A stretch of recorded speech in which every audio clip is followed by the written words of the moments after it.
And we back with another one. What's good? What's good, world? Your boy Neutron the Don checking in. You feel me? Podcast, man.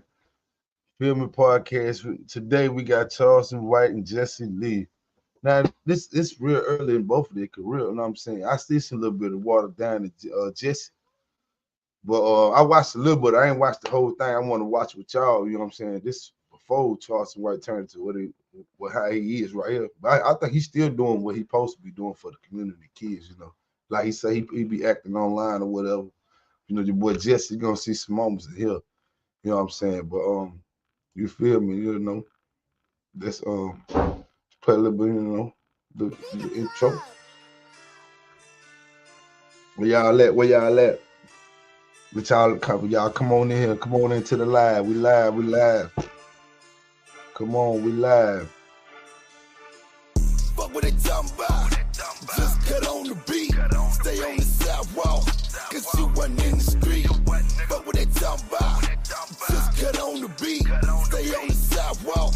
Cause you wasn't in the street. Fuck what they talking about. Fuck what they talking about. Fuck what they talking about. Fuck what they talking about. Fuck what they talking about. Fuck what they talking about. Fuck what they talking about. Fuck what they talking about. Fuck what they talking about. Fuck what they talking about. Fuck what they talking about. Fuck what they talking about. Yeah, man. What's good? What's good? What's good, man? Where y'all at? Where y'all at, man? Gonna watch your boy Charleston White and Jesse Lee. Go ahead, tap in right quick. Real interesting conversation too. I could identify. I was like, Lord, they talking about some real shit. Let's listen to it.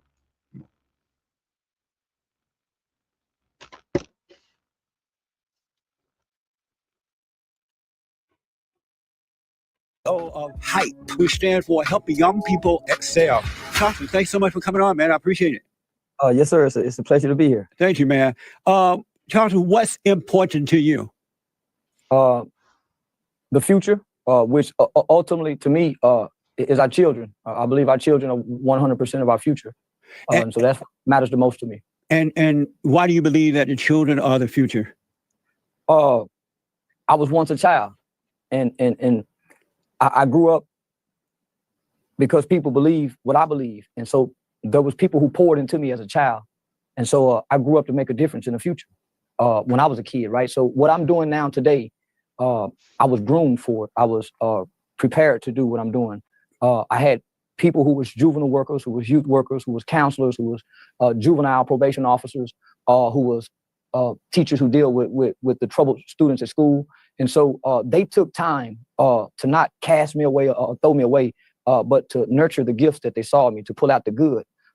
Even though I couldn't see it at the time, even though I didn't understand what they were doing, they were preparing me for the future, where I am today. And so I believe if we want to reshape America, I believe if we want to make America great again, we have to go back to creating strong children like we once used to do. And how are you helping them? What do you do to help young people excel? What do you do?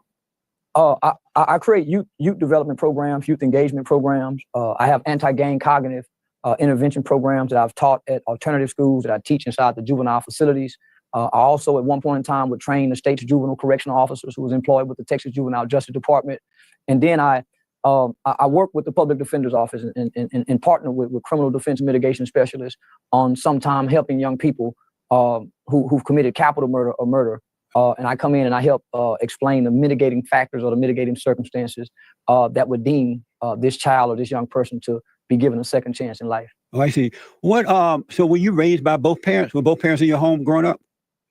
No, sir. I'm the product of what I like to call the typical traditional African American home, the single parent home, right? Yeah. 73% of African American homes in this household are headed by single Black mothers, and so I'm the product of that, right? I'm the product of a mother who was a teenage mother, but she had the ambition, she had the wherewithal, she had the tenacity to wheel herself out of impoverished conditions and raise her two boys in what I would like to say the backbone of America, which is that middle class upbringing, that middle class lifestyle. So my mother landed a job at General Motors in the early 80s. Yeah. And I can vividly remember our lives changing from living in an apartment complex to having a home and me and my brother having our own rooms. and living what I like to say a pretty productive life. A mother who was God-fearing, who tried to instill good morals and good values into her two boys. But back during that time, I was born in '77, so the '80s, there was somewhat of a stigma to single mothers, and then there was not a lot of help for single mothers. And so my mother was the backbone of our family. My grandfather is a military guy who migrated out of East Texas to Fort Worth, Texas, by way of the Air Force. He's the oldest of 17 children. His mother is a lady by the name of Lucille Helton. Smoke one with she was a slave. She was the property of the White Sloan plantation. And so that's where we get our last name from. My father's name was Freddie White. He joined the Air Force, came to Fort Worth, and most of his brothers migrated to Fort Worth. When you say that, when you say your mother was a God-fearing woman, what does that mean? I've never seen a man come out of my mother's bedroom. And she had boyfriends. We went to church on Sundays. We was taught to pray at night before we went to bed. We was taught to pray over our food. I've never heard my mother say anything bad about my father. I've never heard my mother cuss anyone out. So what I believe, my mother taught us to fear God, right there, and fear her as well as respect her. But she tried to instill biblical principles.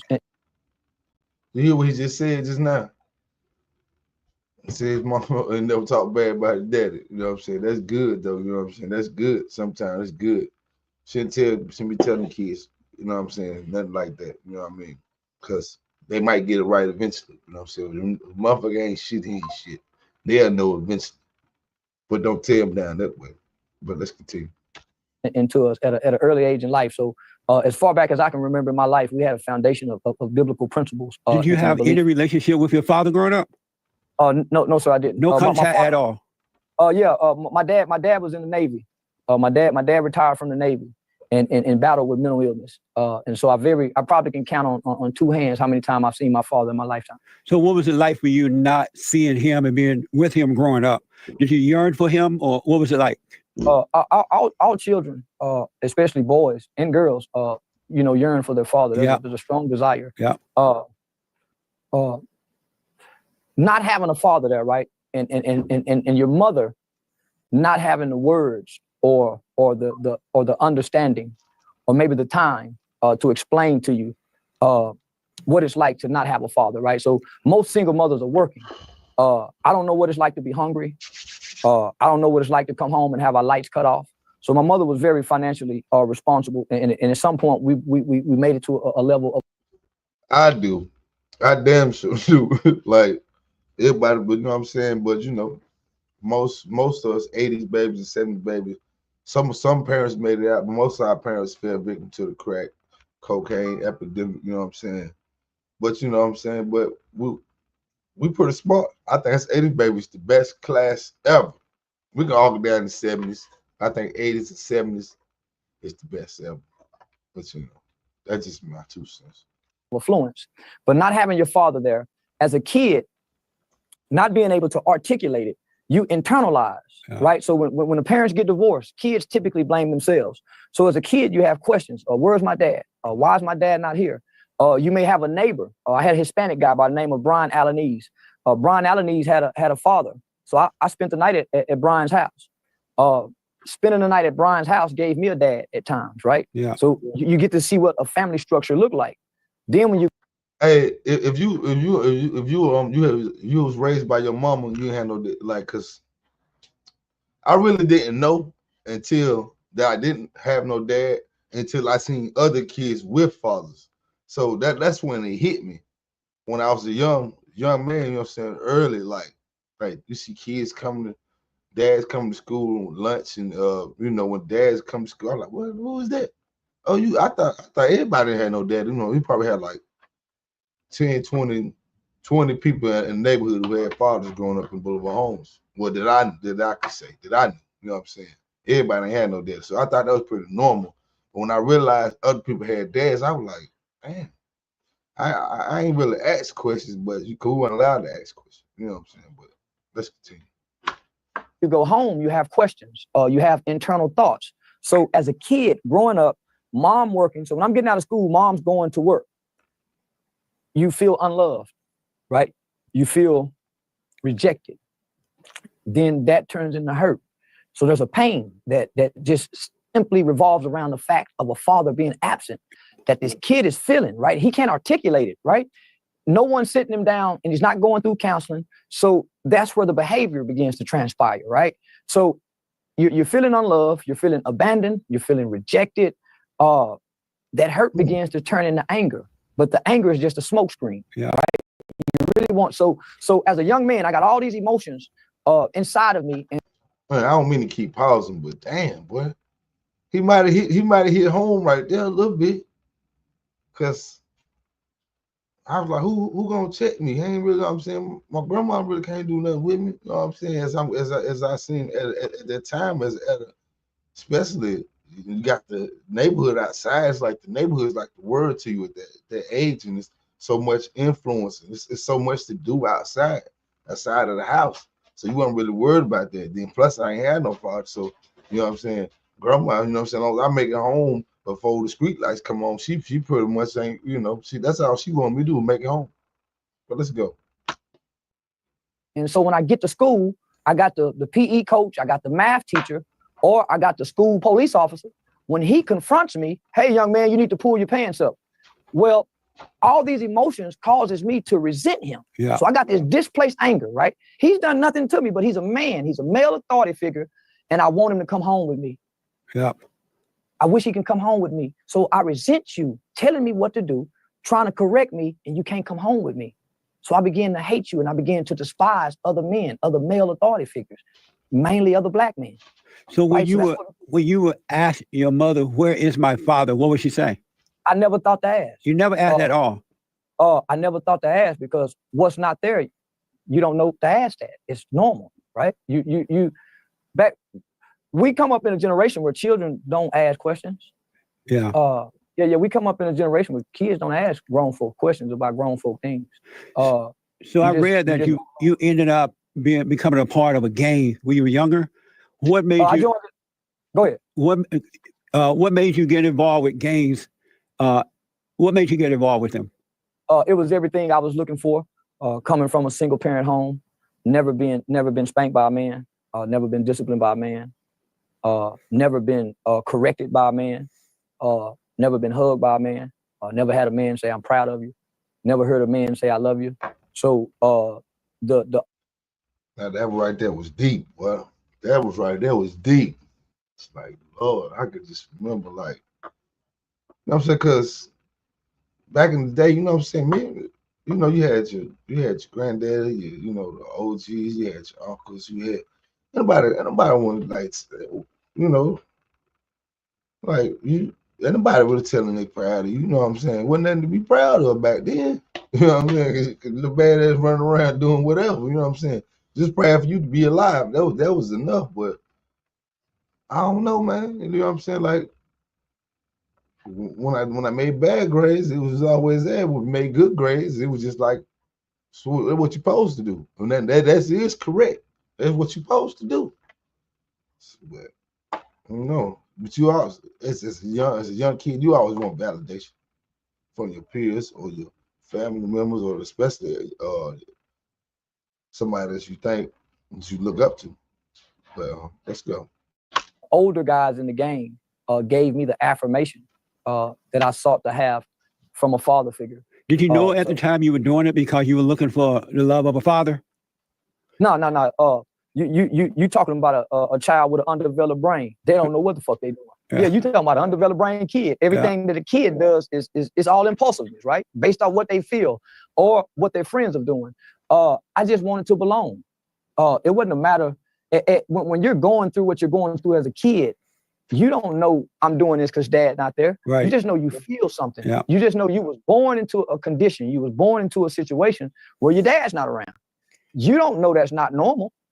So I met a kid. Go ahead. I met a kid once before here recently, and he's had both his mom and his dad. And so I asked him, "Hey, what's it like to have both your mom and your dad?" Yeah. He couldn't understand what I was saying because he don't know what it's like not to have. That's right. So to grow up and every child you see don't have a dad, that becomes normal. It's the house with the dad that everybody say, "Hey man, they got a dad over there." So you don't know until you grow up and you can look at your life and assess your life where you can start connecting the dots. But when you're a kid, it's your environment, it's the conditions, it's your nurture, the foundation of your home life dictates what you're going to go outside and become. It's interesting.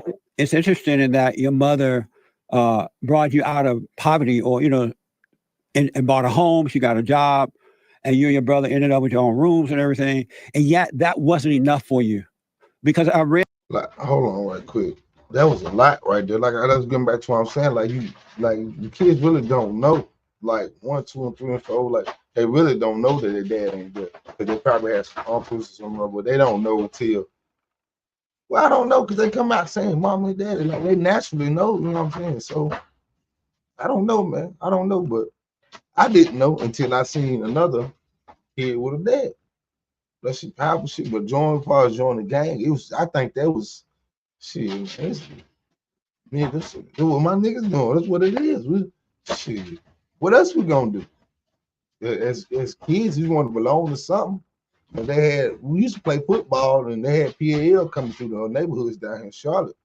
But once all that stopped, we used to go to trade winds, dance on weekend, and then that's where we got introduced to get really gangs at. Really, a little bit of both.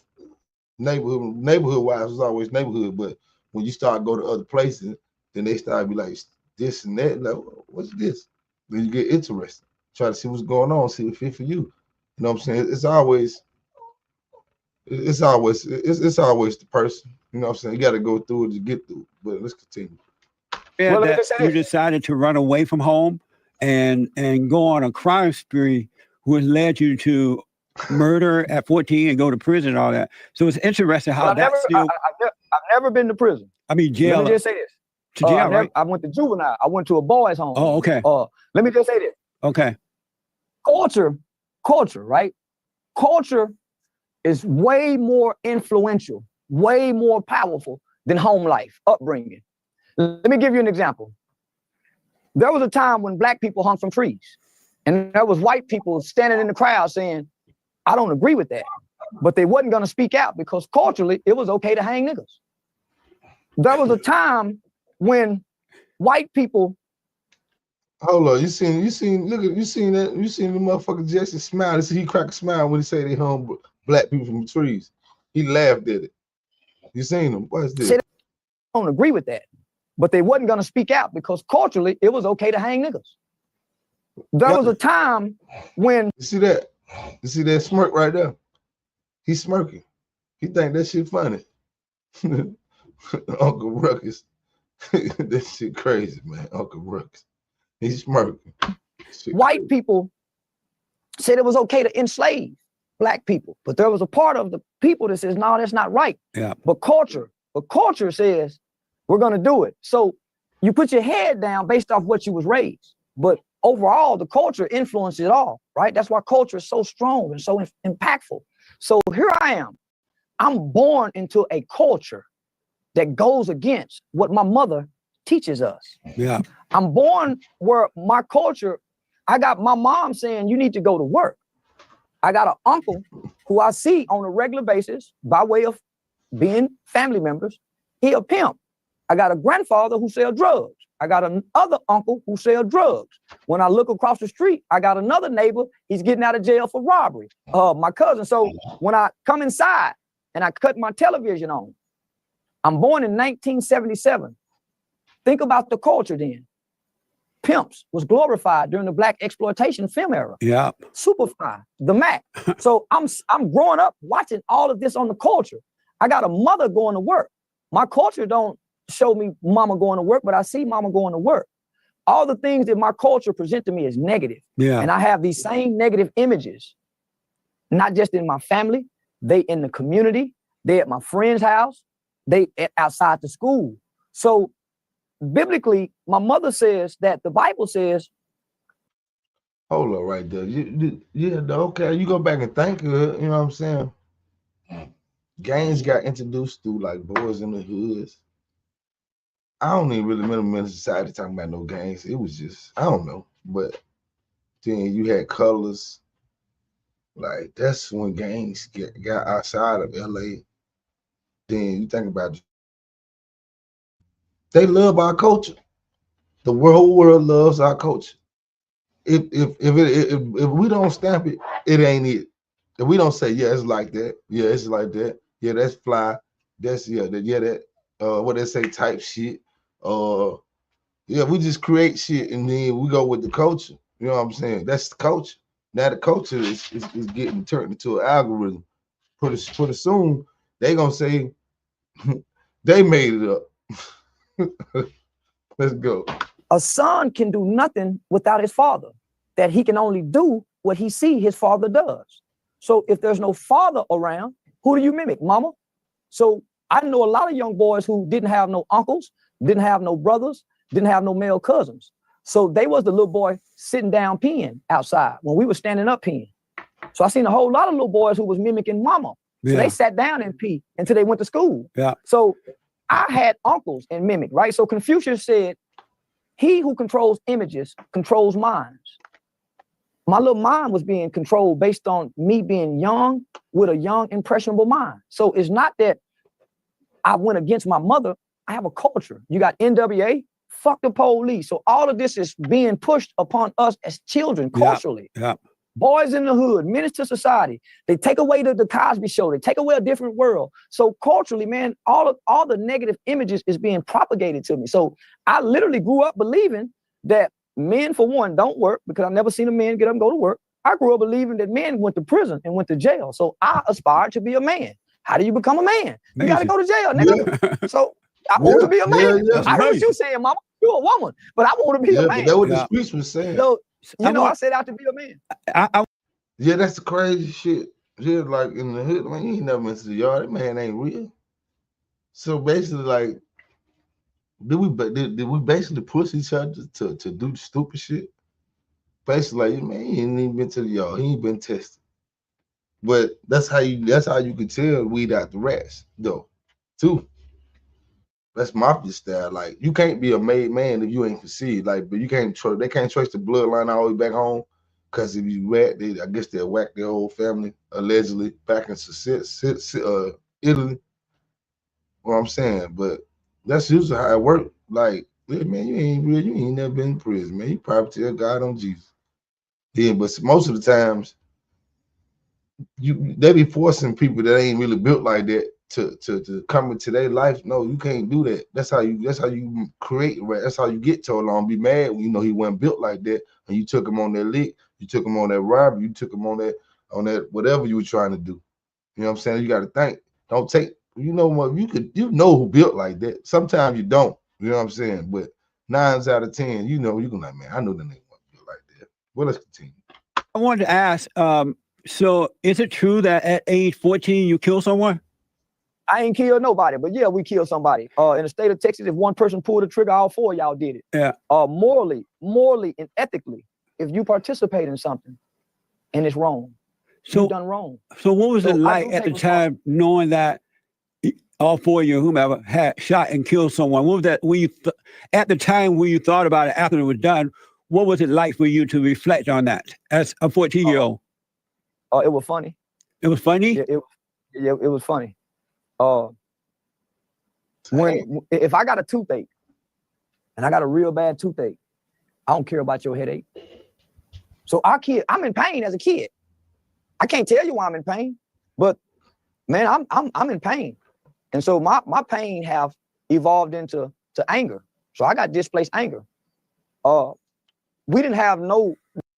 Hey, you think he really thought that was funny? He didn't think that was funny after he realized what had happened. Ain't no way you thought that was funny. Put in the comment if you believe he thought that was funny. Make sure you like, subscribe, and share. I'm on all streaming platforms. Appreciate you tapping in too. No remorse for what we did when we done it. We don't understand what we did. Yeah.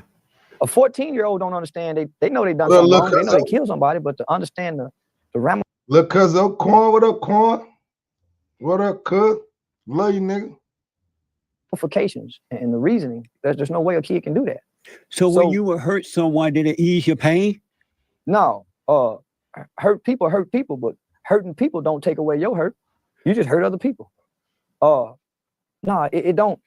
You're as a kid, you can't process this. You're trying to ask logical questions for a kid to give answers to an adult, when the brain process, all the medical, all the data, all the science and research that we have in this country says the human brain does not develop to at or around age 25. That's why the insurance rates don't go down till after 25. So they got this information.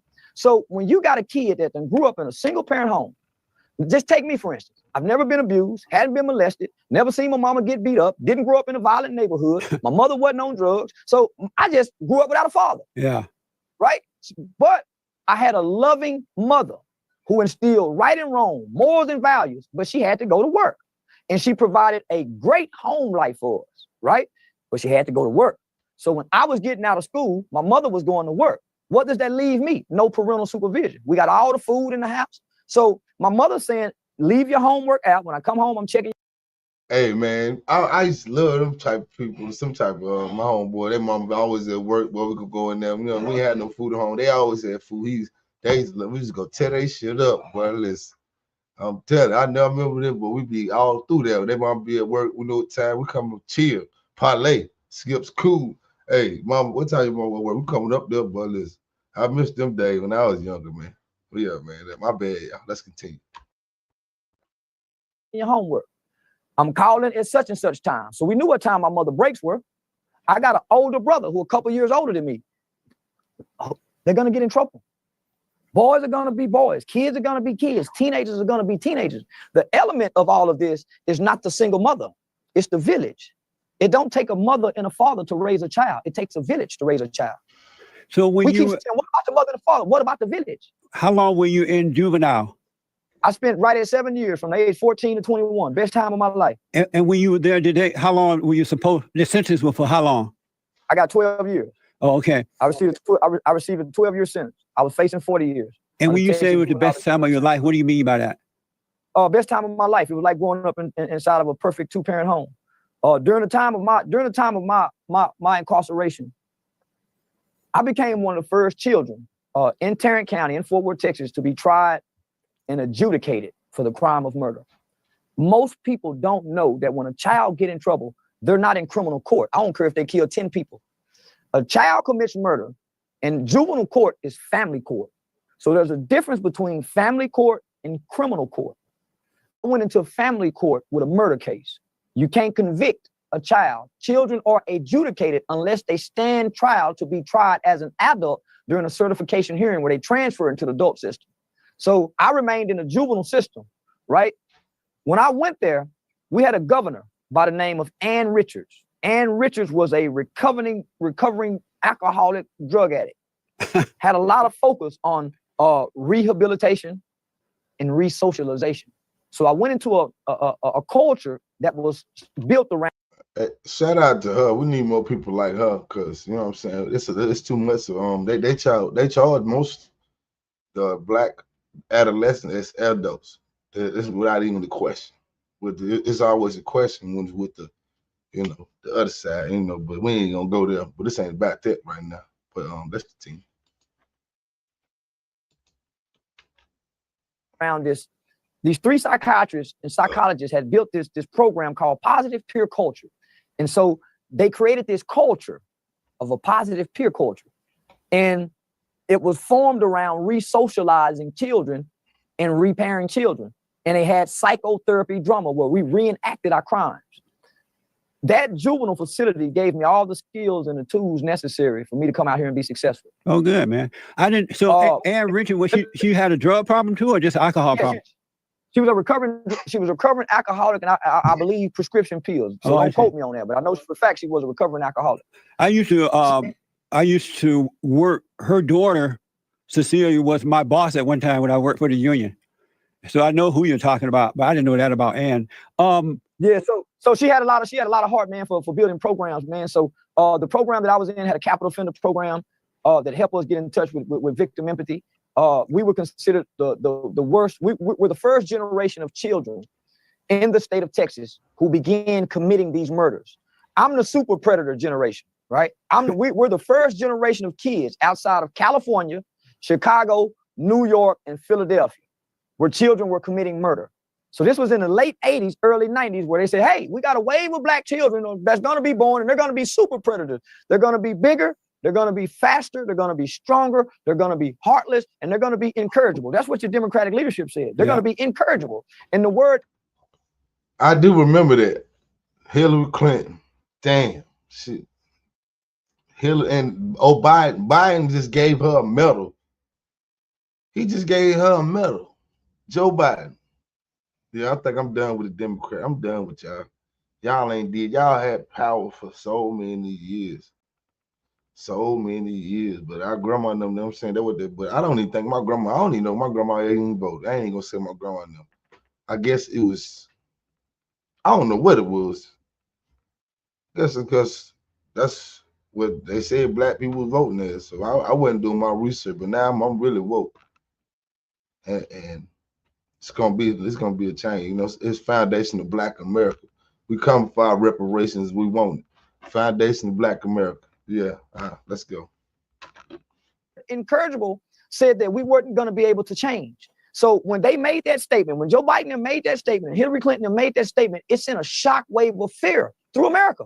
And so they started making laws, tough on juvenile crime. So they started sentencing 13-year-olds, 14-year-olds in this country, giving them life without parole, with no possibility of ever getting out of prison for things that they was doing at age 12 and 13 and 14 years old. So I fell in that first group of children. It's just that I had a governor. I went into a juvenile facility where people was working with children who committed some of the most heinous crimes. I'm talking about some of the most heinous crimes in the history of this state, and they still treated us like children. Nice. How were you able to get out? How were you able to get out so earlier than the sentence?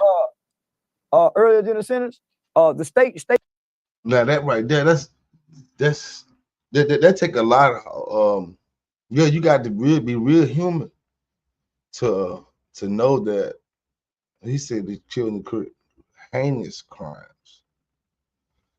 Got to be real forgiving. You got to have a real heart, like, cause the stuff I done seen kids do on like that little boy, he killed that little girl doing the raps and moves. I don't know if he tried to really do it. That was about 10 years ago. I think he got out. But boy, you got to have a real super heart. We need people like that too, though, because the kids don't really know what they're doing. They misguided. And sometimes you got some demons. But that's alleged. State requirement was you go back to court on your 18th birthday, based on the nature of your crime, based on your behavior while in juvenile custody, and based on the state's recommendation. The courts had a decision to either parole you home, where you would be on parole to your 21st birthday, transfer you to the adult prison system where you finish out the remainder of your sentence, or recommit you back into the custody of the state's juvenile system. I earned a recommendation to go to prison. Remember, I told you I joined the gang. Right. I didn't know nothing about gangs before I got to the juvenile facility. It was just something to do. It was fun. It was something. It seemed appealing. So I spent 4 years trying to go to prison. I wanted to be a man. I wanted to be a man, right? Remember, I told you I grew up believing. So I had my older friends who would write me from prison, making prison sound fun. So I aspired to go to prison. Amazing. But there was individuals who worked with me on my dorm, and they worked with me for quite a amount of time. They was able to see past the bullshit I was putting on. I was just acting. I wasn't no hardened gang member. I didn't come from hate. I come from a loving home. I don't know how to hate. I can act hate. You see what I'm saying? How old were you when you got out? I was 21. I had just turned 21. So I was from 14 to 21. So when I got out at 21, so I got recommitted back into the juvenile facility based on those individuals putting their jobs on the line to come testify on my behalf. And so when you got out, did the world look different to you? Yeah, they had 2-story McDonald's and Burger King with the PlayStation, with the playgrounds on the inside. Yeah. The world was totally different. Amazing. So I got to ask, were you ever into your blackness as an identity? No. I was in the bullshit what grown folks said.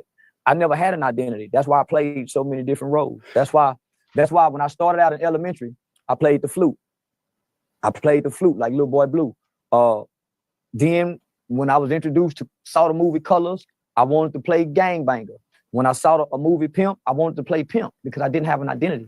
I never had nobody to tie my identity to my race. Nice. I just always believe white is white, black is black, they against us. So we was always conditioned with bullshit, but nobody ever gave us an identity. So what do you think about the blacks that are into their identity? They're into being black, their color. Oh, here he come. Oh Lord, y'all get your popcorn. Here he come. My boy Jesse, here he come. And they're using that as an identity. What do you think about that? They're into their blackness. Whatever person identify with, it don't bother me. I identify with what's right, but I relate to what's black. I don't eat white people cooking. They don't cook like me. They don't season their food like me. White people don't put grease in their hair. So you think it's okay to be into your blackness? Is that the right way to live? Yeah, why wouldn't it be? White people into they white, Mexicans into they Mexican, Chinese into they Chinese. But does it make it right though? Yeah, make it right. In what way? What you mean? Everybody else is into theirs. Why wouldn't we be in the house? Shit, you talking about? Why? Listen, I ain't with that Dr. King shit. Everywhere I went, and I'm all black, nigga, I ain't getting treated like the niggas go treat me. But listen, you better identify with your black. And why? What you mean? Why? Everybody else identify with your black. I know, but that make it right because everyone else doing it. Listen, red birds identify with red birds. Bluebirds identify with bluebirds. Zebras identify as zebras. Amazing. How you go not identify what you are? Nature. You didn't get to pick this. Did you ever hate white people? Yeah. And do you still hate them? No, I didn't hate them then. It was just a thought because that's what you hear. And how did you see white people at the time that you hated them? What made you? Oh, man, listen, man. This man crazy. This man crazy. He hate his own skin. He hate his gum because they black. He hate Whoopi Goldberg's lips because they black. Shout out Bernie Mac, man. R.I.P. Bernie Mac, man. You hate them? Listening to bullshit as a kid. Same reason white people fear black people. Listening to their bullshit ass uncles and granddaddies. We don't get to know one another until we grow up and start going to school, going to college, getting our own jobs. Yeah. But in the beginning, we sitting around at Christmas, hearing our uncles say some racist shit, hearing our racist granddaddy say some shit. White people sitting around hearing racist shit, black folks sitting around hearing prejudice shit. Ain't no verse versa. So what happens is children mimic what they see and repeat what they hear, whether it's right or wrong. So even a little white kid, nigger, he don't know what the fuck he's saying. Same with the little black boy. I got a racist teacher. You don't know racism. Most black people don't know racism because racism is so hidden in the fabrics of this country. You don't know it's there, motherfucker, but it's there. How did you overcome hated whites? I started fucking white girls at an early age. Yeah, I started fucking on white girls at an early age. I ain't bullshit. My mama moved. Listen, I'm one of the first niggas to live among white folks in the 80s. My mama moved us to Pantego, a notoriously known all-white community. Yeah, I went out there and realized white girls like niggas. Yeah. My mama them say, my grandmama them say, hey, listen. Hey, but Dr. Umar, he ain't lying, Dr. Umar. He ain't lying, Dr. Umar. I know you ain't gonna disagree, Dr. Umar. Hey, listen, you better listen. I agree with you, my nigga. They not racist, but a black woman's biggest fear, we move around white people, the white girls go holler rape. We done seen what happened to Emmett Till and every other nigga that like to chasing that white girl cock. So no, man. Man. Once I went to fucking on white girls, ain't nowhere in the world I can hate white people good at white girl pussy. So what do you think about this war that's going on between the blacks and the whites today? Listen, it's gonna be over with. I tell niggas all the time, go make a baby with white girl. But most black people think that white people are their enemy today. What do you think about that? They don't think that not after the Kardashian. After keeping up with the Kardashian, racism is just about to be over with.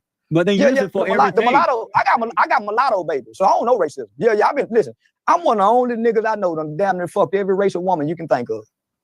I done had loud pussy, Japanese pussy, so I don't know nothing about racism. Fuck, if that's how you stop racism, fucking and shit orgies, parties, but that's how you stop that shit. But the mulattoes is gonna save us. Do you believe racism exists? No, not no more. Not after rap music and Michael Jordan tennis shoes and what's that yellow boy name? Stephen Curry. Do you believe racism ever existed? Yeah, you know it existed. Man, the way they used to bad it, they done niggas. They made niggas. Think about this. They used to have a whole doctrine on how to make a nigger slave. It wasn't no niggas before American slavery. It was Africans and Chinese, but niggas, the Nigger, they was made right here in America. What do you So mean by yeah, that? racism exists. He talking about foundation of Black America. That's what he talking about. Foundation of Black America, who built this country. We built this country. Yeah, tell him. I agree with that. Yeah, they made niggas. Yeah, they definitely did. Niggas like me and you. Yeah, we here. Foundation of Black America. Let's go. Well, they got a book on how to make nigga slaves. Once they stop importing Africans into America, right? Once they stop, hey, no more import, export Africans.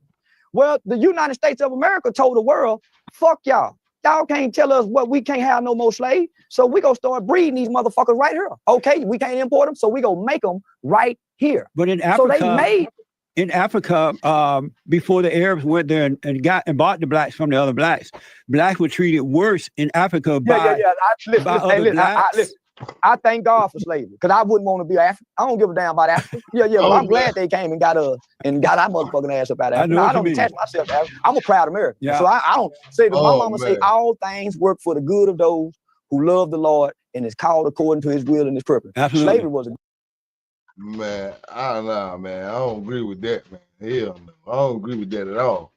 But I am a foundation, but I'm here now. It done happened to us, right? But now he tripping on that. I feel like if we would have stayed, like the Moors would have still been running Africa, we would have been way better off. We probably would have been living like, man, we would have had, they tore up all our statues. Our statues would still been in place. And it wouldn't be a conversation about where you from, where this and that and the third. Well, why they had to scroll all the history, if that's the case. We had to be so much powerful than what we is. Tap in now. Let's go. good thing. Yeah, they rescued that motherfucking ass. I would have hated to. What up, Jessica Marie? How you doing? Go up in Africa. I ain't bullshit. And what we were near now, man, fuck that. I'm so proud of slavery because it built some tenacious people. Yeah. It made niggas. Before slavery, wasn't no niggas. It was people. Then the niggas came along, and the niggas were strong. Wasn't nobody else strong enough to build America like them niggas were. Are you a Christian? Exactly. No, man, I'm a believer. I'm not no Christian because you got to read the books. And I don't want to read the doctrines. I just want to believe that God exists and that Jesus walked the earth at one point in time. No, I watched my mama. So I ain't no Christian. I just believe. And you believe what? That God is real and you can talk to him without the preacher. You ain't never got to read the Bible to access the Holy Spirit. And how has that helped you? Well, boy, I used to be a motherfucker back in my day. I used to then believe in God. Then when I tried to start believing in God, I went to Islam. And that's while I was in jail. I practiced the Islam faith. Then when I got tired of the Islam faith, I started serving the Crip God, the gangbanging God. Then once I got tired of the gangbanging God, I started serving the pimp God. Once I got tired of the pimp God, I just started serving Satan. I just started saying, fuck Jesus, fuck God, fuck Buddhists. And then I got to the point where I submitted. I had an awakening. You say you had an awakening? Yeah, I had an awakening. It wasn't from no bad choices. I wasn't in jail. I had a dream one day. And in this dream, I was standing on stage talking to some children. And all of my buddies who was incarcerated with me in the juvenile facility, they appeared in this dream. And we were sharing our life stories with them. And then my brother appeared. Well, I got an older brother who's serving a 99-year prison sentence for a murder he committed when he was 17. And so at the end of this dream, we all enter into these individual doors with blinding bright lights. And so I wake up out my sleep. I probably was about 23, 24 at the time, trying to find that identity that you asked about earlier. And my mother had asked me, son, you want to go to church? And I thought that was strange. I said, no, because I wasn't into that shit. And it was like 2 weeks before Christmas. So come back closer to your mic. So it was like 2 weeks before Christmas, right? So I sat on the back porch and rolled me up a joint of weed and got high. And as I was getting high, I had this overwhelming fear or urge to go to church and put some money in church. So I went to this church, sat on the back row, and this preacher walked out and he looked at me.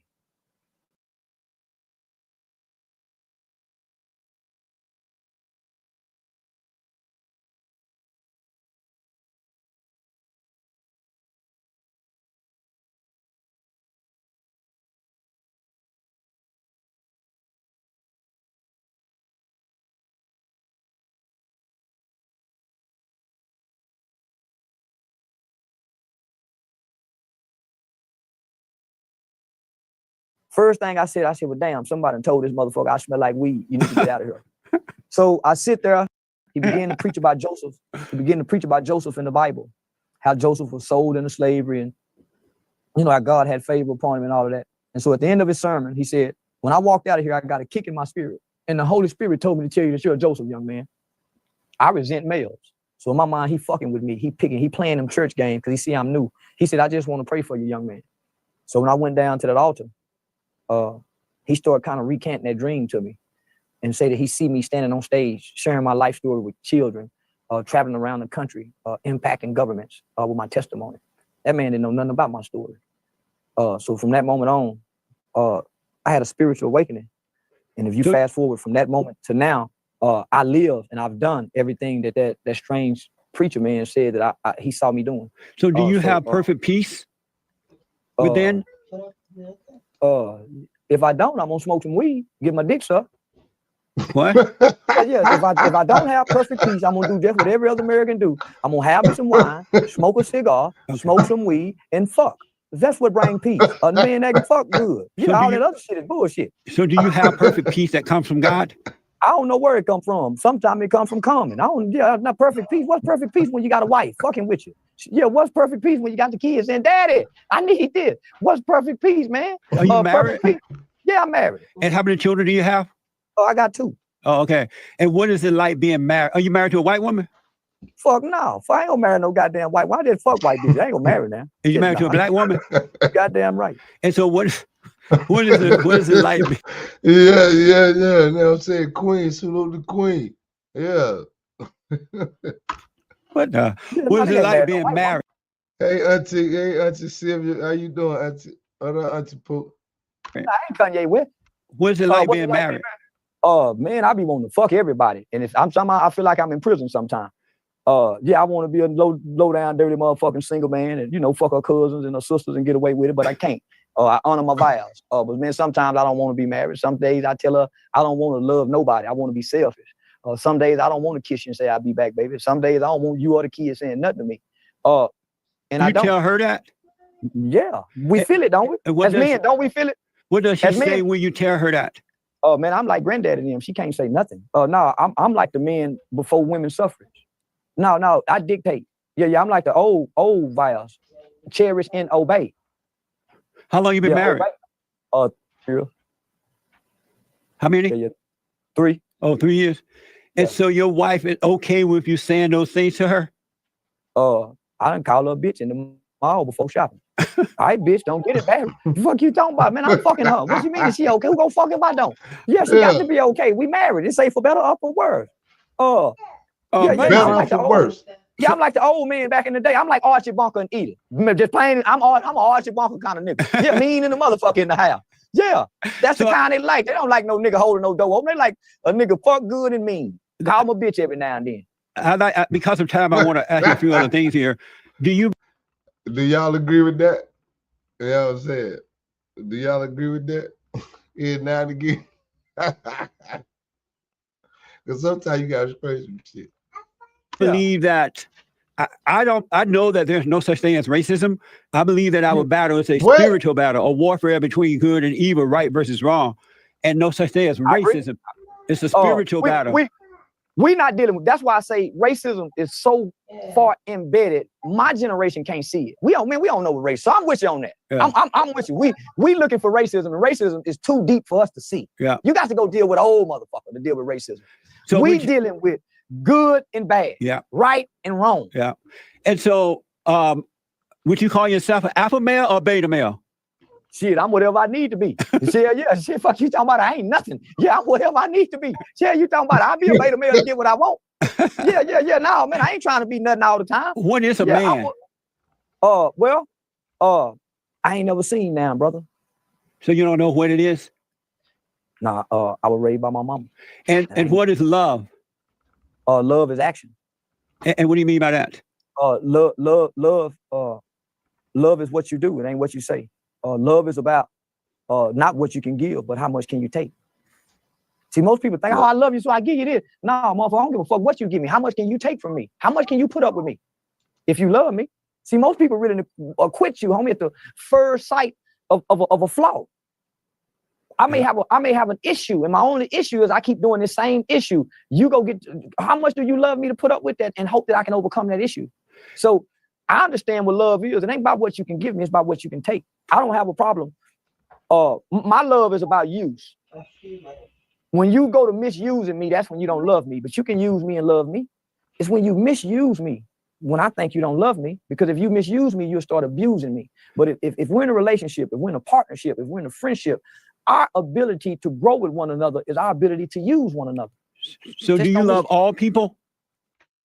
Man, that boy just chopped that shit up right there, man. What is charge today? We need to bring him back. That's powerful right there. It's ability to how much you can put up with him. Yeah, that shit real. Yeah, that's real. Just give my daughter right here. Yeah, I see it, baby. I'm gonna get, hold on. Give me a second. Okay. Give me a second, okay? Get it to mommy. But yeah, man, that's powerful right there. That was a powerful statement.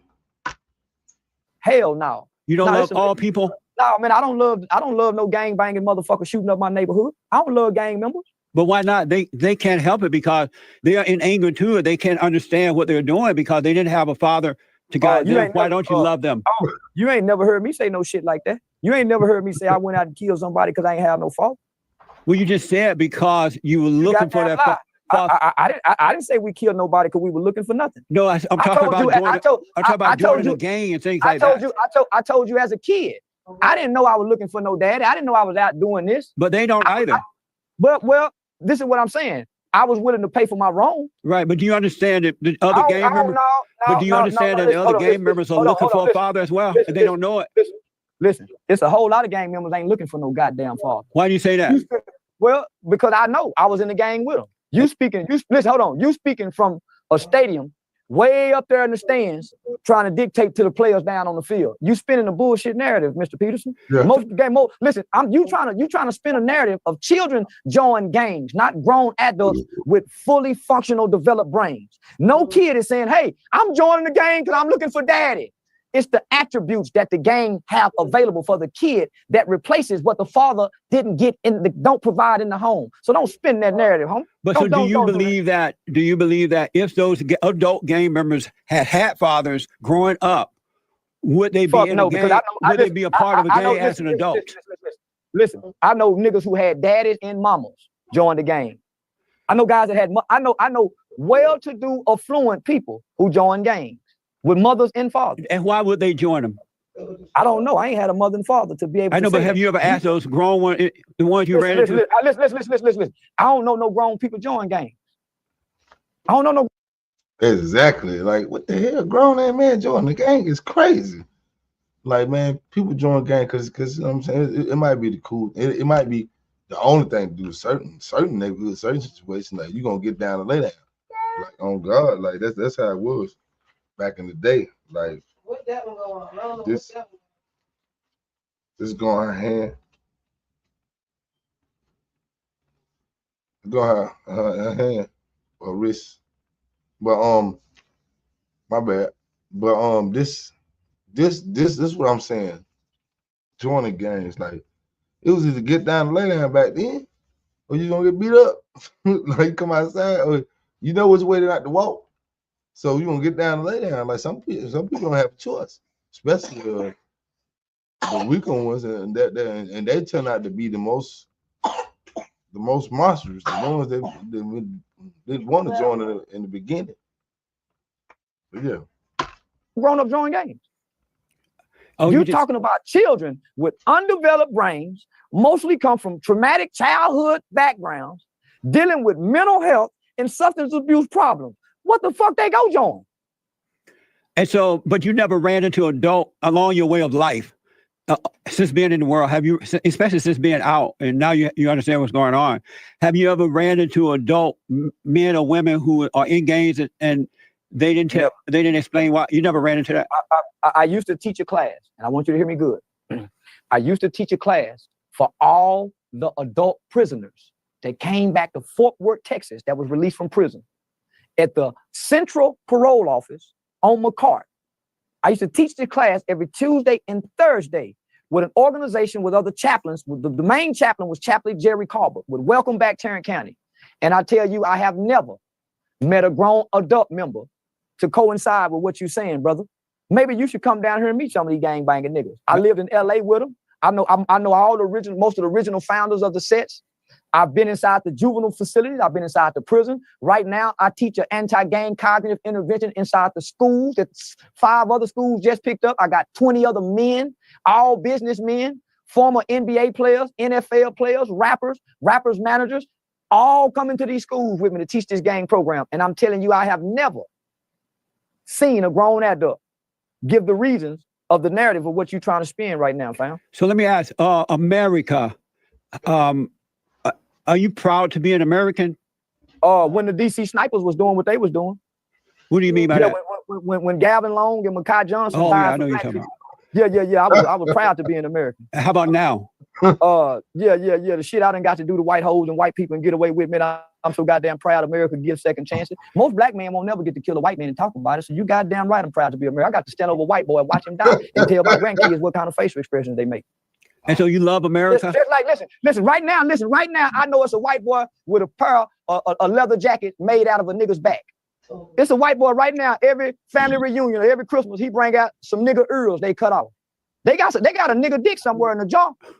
They got a big nigga's dick. A white family do. They got a nigga's ass made out of a leather belt. So let me ask you this. Don't come telling me about nigga. I'm proud to be an American. Nigga, fuck you talking about this where the niggas was made. Where the niggas was made. What's your impression? Made in America, niggas. What's your impression of Donald Trump, the Great White Hope? Oh, I love it. So I love it, man. Any motherfucking man that say he walk up to a woman and grab a pussy and she love it and he don't apologize. Oh, that's my kind of man now. Cause that's the type of shit I do. Walk up to a hoe and just grab a pussy. Come here, baby. What's your impression of Joe Biden? I can't stand that motherfucker. Yeah, he hate niggas. He even said it. I don't want my kids going to school with no jungle. Is that what he said? Yeah, he one of the most racist white men we'll ever know today. But he hide good behind liberalism. Donald Trump. How about Camilla? Go ahead, finish that point. Donald Trump been loving us, and we've been loving him from the 70s, the 80s, the 90s, and the 2000s. I don't know where this new shit come from. We love Donald Trump in my household. Yeah. How about Kamala Harris? Say we don't like Asian people in the black community. Ain't she Asian? I think she's Canadian. She's half black. Oh yeah. We don't know now black motherfucker from Canada, but Drake. So no, we don't like her. Yeah. We barely like Michelle. What the fuck you talking about? I like Kennedy wife. I agree. I love Michelle. Don't do Michelle like that. Let's get that clip. You know what I'm saying? I love Michelle. Let's go. Jacqueline. Yeah, Barbara Bush. Them my people. Nancy. Yeah, at least Nancy came up with the DARE program. Camilla Harris ain't came up with shit. Yeah. Man, she played on everybody. Yeah. And speaking of Canada, what do you think about the president over there, Prime Minister, declaring the emergency on the truck drivers, and now they'll take away all the rights of the people, and now Canada is living on a dictatorship. What do you think about the protests in Canada and the way it's been handled? They got black folks in Canada. I try not to worry about shit that don't affect us. Yeah, all the niggas I know driving trucks still driving trucks. Yeah. Fuck Canada. Yeah, fuck what the people going through over there. I ain't neighborly. Yeah. Mind your motherfucking business. He over there beating his wife. Yeah. So have you been able to? Man, I don't listen. I'm so busy in my community, Mr. Peterson. Oh, okay. Man, I got a program to go in schools. I'm doing youth activism in Atlanta. I'm going to Memphis, where young Dolph was killed, man, working with the kids in the elementary schools over there. Man, I'm submerged in real community work with black children. I can't worry about everybody else. I gotta fix us. I can't worry about if white people racist. I can't worry about if my people fucked up. So I gotta heat this interview up. I gotta put you on the hot seat. So I need you. I need you to answer these questions as quickly as possible. I got you. Hold up, man. We need this Charleston back because I don't hear the same energy like no more. I don't know. He probably still doing the active work, but shout out to Charles doing his comedy thing. I think he got an Underground Railroad tour coming up, 2025. Shout out to Charles. He said a lot of fucked up shit, but he said some real shit too, though. So, so I agree with some of the shit. I agree with most of the shit he say, especially when he talk about the dead. You know what I'm saying? But we need a little bit of his. We need a little bit of that. You know what I'm saying? Everything just can't be stale. But let's go. Capitalism or socialism? Capitalism. Do you support abortion? Fuck no. Are you a feminist? Man, no. Yeah, I'm back to, yeah, I think a man supposed to be able to whoop his woman. Hell no. I hate feminism. It destroyed America. In one word, describe Kamala Harris. Fraud. Is the Illuminati real? Man, no. Hell no. Is climate change real? Fuck no. They playing on us and playing with us. Does the rapper Lizzo need to lose weight? Man, tell Lisa, ain't nobody fucking her. She need to lose a whole bunch of weight. How much money she got? She need to go to Dr. Miami. Boy, they can make her whole fine big as she is. Yeah, no, you know she need to lose weight. Is white she knows she need to lose weight. Is white privilege real? No, that's some made up shit. If it is, I need a buddy pass. If heaven exists, will you go there when you die? You goddamn right, I'm going to heaven. I pray every day, God, don't let no hate be in my heart. And if it is, God, remove it. Don't let my hate. Listen, my prayer is not, God, don't let my heart be hardened toward white people. My prayer is, God, don't let my heart be hardened toward my own people. True or false? Straight white. Lord have mercy. He done flipped the whole game right now. This 2 years ago. Hate his own people. Now he can't stand his people. Lord have mercy, Charles. Let's bring Charleston back home, man. Conservative Christian men are the most hated species on this side of heaven. No, that big dick shit talking nigga like me. Don't nobody hate nobody more than they hate a big dick nigga with no job. He got a felony conviction, but he can fuck everybody woman good. Ain't nobody really mad at the straight conservative white boy. Dick little. Thank you for taking the hot seat, man. Tell the folks how to get to your organization and keep up with what you're doing. Listen, don't bother me. We doing quite well with the organization. Charity starts in the home. Well, what do you mean by that, Mr. Charleston? Go look in the mirror first. Before you start to try to clean up anything in your home, go clean up what you see in the mirror. Then it starts in the home. Then it starts with your neighbor. Love thy neighbor. Then you look out into your community. Then you look out into your village. Then you look out into your city. So, no, man, we doing good. I've been able to find 19 other men to volunteer with me to go into 5 different middle schools. But if you just want to hear me talk, you can catch me on YouTube at therealcharlestonwhite.com. I got a website that sells nigger clothes. So if white folks, if you don't want to say the word nigger, you can wear it. I trademark nigga, N-I-G-G-A, which is an acronym for never ignorant, getting goals accomplished, to change the narrative on just the word and make it where, hey, man, you can embrace it now. Amazing. Charleston, thank you so much for coming on, man. I absolutely appreciate it. Yeah, man. There you have it. There you have it. What y'all think about that? What you think about that right there, man? They're like, man, that was a mouthful. That was excuse me, pause. That was a whole lot. You know what I'm saying, Charles? Yeah, Jesse wasn't ready for that. I surprised him with the amazing. You know what I'm saying? But there you have it, man. We've been in here about an hour or so. You know what I'm saying? I appreciate y'all tapping in. You know, make sure you like, subscribe, and share, man. But yeah, man, I seen Jesse smiling and laughing when he was talking about lynching people and shit. That kind of bothered me. I'm like, Jesse really don't care. Like, he hated his skin so much, he probably wanted to just, like DC say, jump in the bleach. But yeah, man, I love y'all, man. Y'all tap in, man. Y'all, you feel me podcast. Your boy Neutron the Don, you feel me? Get you a little bit of music going up out of here, man. We're going up out of here with a banger, man. Born in the street, product of my environment. BHP be my environment. You can't walk a mile in my shoes. I suggest that you be quiet then. So you got it on your mind, so I took it off his chest. He shoulda came correct, knowing you ain't built like that. Seen the best get killed like that. Underestimate the opponent, so I keep it out banger. Yeah, I got a whole lot of straight. My tech was no ceiling, so the top floor vacant. Fuck what they talking. Just cut on the beat. Just cut on the beat. Stay on the sidewalk. You wasn't in the street. Just cut on the beat. Stay on the sidewalk.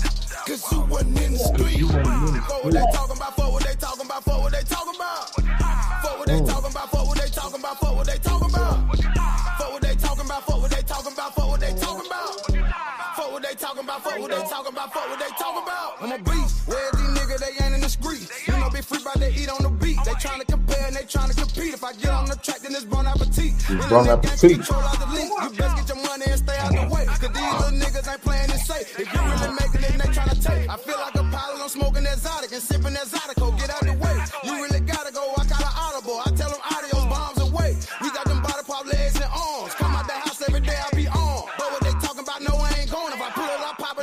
ain't showing. Fuck what they talking about. Just cut on the beat. Stay on the sidewalk. Cause you wasn't in the street.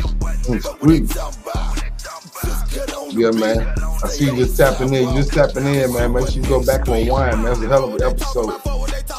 Take them about it with a little banger, you know, get a little, you know. Back with another one. They talking about. Pretty dope. Neutron the Don, baby. You know what I'm saying? We out of here, man. I appreciate y'all tapping in. Make sure you like, subscribe, and share. Check me out on Facebook, Neutron the Don, YouTube, You Feel Me Podcast, Instagram, Neutron the Don, Twitter, You Feel Me Podcast. I'm on load. We a little bit of everywhere, man. We out of here. Deuces.